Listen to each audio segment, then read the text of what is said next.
Hi everybody, Moonstar Silver Sky here. I hope you can hear me really well. I'm trying on my headset to see if this works out better. Today I would like to start this new program called A Witch Reviews. So I am going to be reviewing some books, maybe some witchy products, anything like that, and kind of review it. I'm going to talk about the impact it's had on the community, if it's had an impact on the community, what I personally have gone through with it, you know, just a general review, really. If you would, please go ahead and subscribe to my channel if you haven't already. Hit that like button. I do have a Patreon, and yeah, that's about it. Let's go ahead and get started with it's going to be backwards, but Aradia, The Gospel of the Witches by Charles Leland. Now, this book in particular was actually a big impact on my life.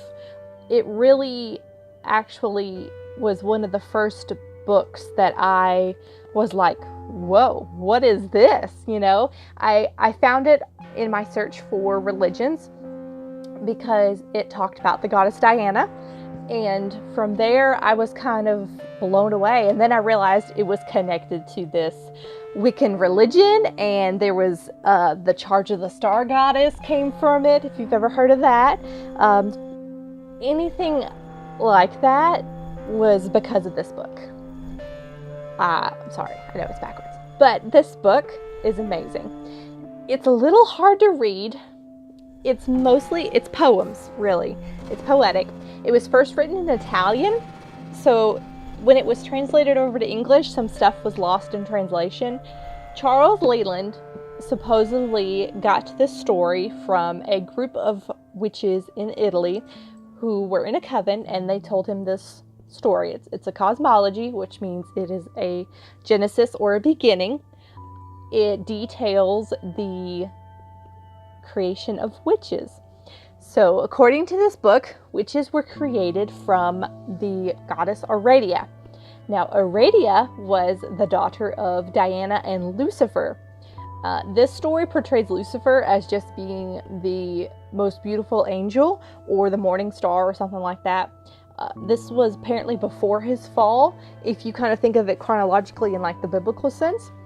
Oftentimes, me personally, I think of it like Apollo or Adonis or another sun god, you know, really, because it's mostly just it's metaphorical that the sun and the moon came together and had spirit, which is Aradia.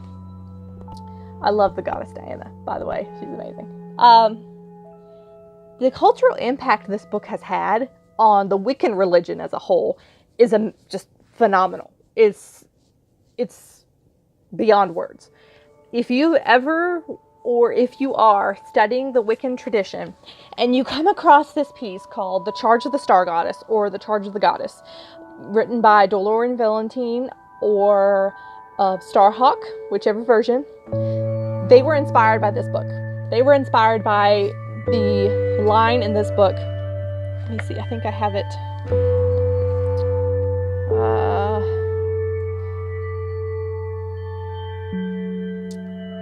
I thought I had it marked, but I don't.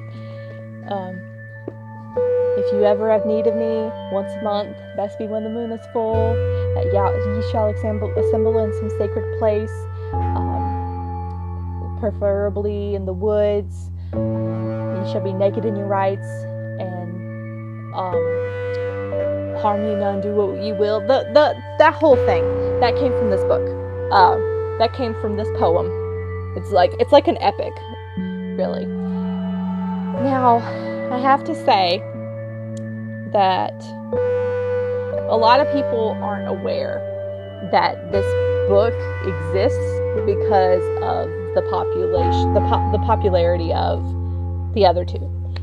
I love Starhawk and Dolores Valentine's versions, but I much prefer the original, of course. So definitely check it out. Now, is it something that you're going to sit down and want to read through the entire time? No, I promise. It's a hard read. it's not something that you're going to breeze right through. Now, this version I have is published by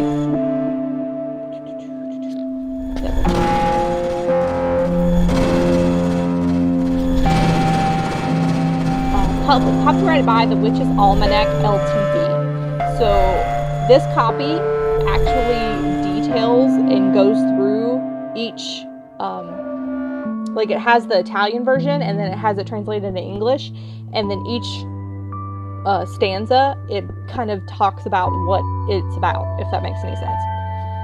I'm going to go ahead and read this part right here. Aradia has been a work more often cited than read.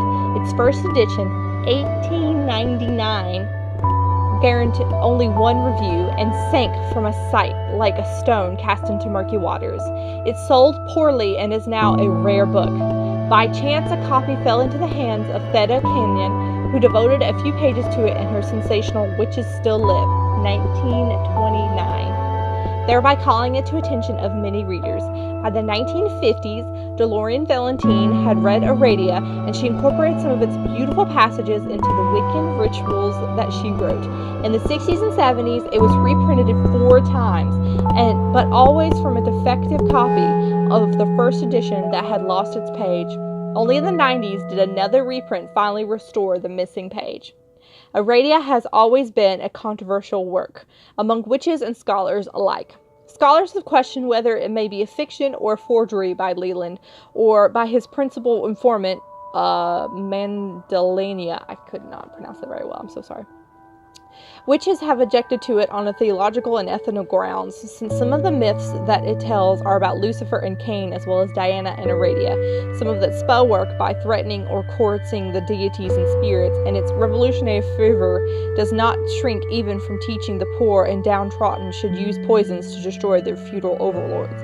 Despite that, it remains a beautiful and compelling work. You know what? That pretty much sums up. It talks about doing dark magic. Now, I don't necessarily, there is positive and negative magic.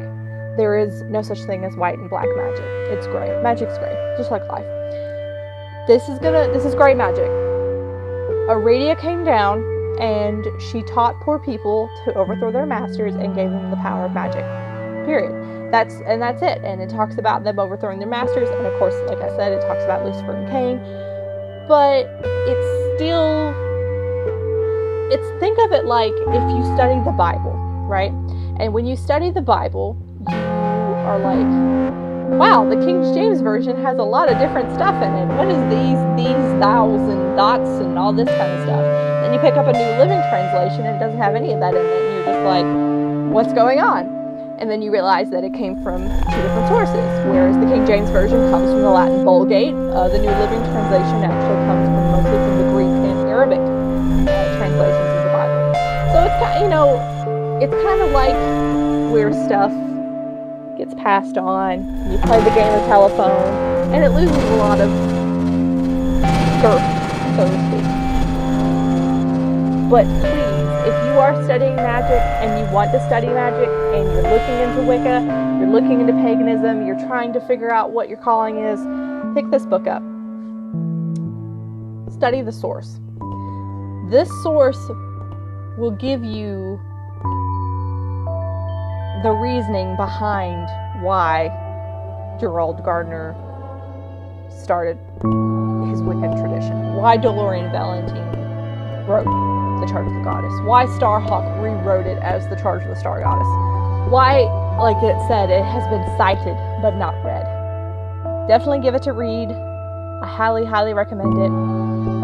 And that is it for A Witch Reviews episode 1. Definitely, I'm probably going to try to do this maybe, I'm hoping once a week. It might be once every 2 weeks. I'm so sorry. Life happens.